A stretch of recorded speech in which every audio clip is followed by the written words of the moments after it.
Plot, Fame, and a Cannibal Duel Disk.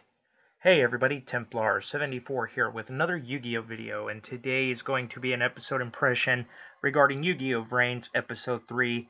Now, like I stated before, and I'll state it again, the one thing that is very refreshing about VRAINS is we're starting off from the plot right from the beginning. This episode was no exception. The episode starts off with recapping Playmakers defeating the Knight of Hanoi using Decode Talker, and we see the Knights of Hanoi. They're trying to sabotage the whole thing, even though they've lost, by trying to implement a virus into VRAINS. To stop this, Ignis warns Playmaker, but then proceeds to jump out of the duel disk and eat that Knight of Hanoi. So, yeah, Yusak's got a cannibal duel disk. Anyway, after seeing that happen, Go and Blue Angel try to challenge Playmaker to a duel or a speed duel. He declines and says that he's not interested and takes off and heads back to the real world.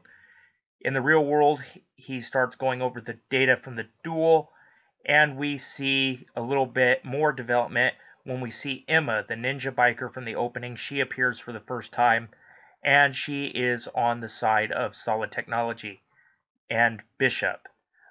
Now, there have been some speculations online that she'll switch sides eventually, or she's a double agent or something like that. I don't think so, but that's just, yeah.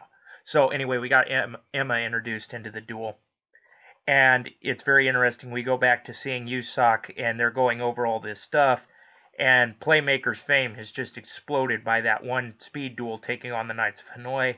And when Ignis comments on it, Yusak's like, "I'm tired of hearing from you," and he hits the mute button to shut his voice off. That's pretty funny, I'm sorry. But while Ignis is just watching there, he's trying to comment, but we can't hear him. We see Solid Technology banning speed duels because we see a couple of kids trying to ride the wind that's still visible, by the way, and or the data wave, by the way, and yeah, Solid Technology strictly prohibits that, as those two kids immediately have a stop put to it. Solid Technology also then goes and talks to Go, and they try to talk him into taking on Playmaker in a speed duel using a D board they gifted him. In an attempt to catch Ignis, they kind of tell him about how Ignis is an artificial intelligence that they really need to recapture from Playmaker. And Go, and not so much Blue Angel, but Go is really, really angry at Playmaker for stealing his spotlight and is wanting to get back at him. And this is probably going to be his big chance to do so. Very end of the episode pretty much ends off with Yusak. He sees Revolver for the first time, and Ignis tells him that he's Hanoi's leader.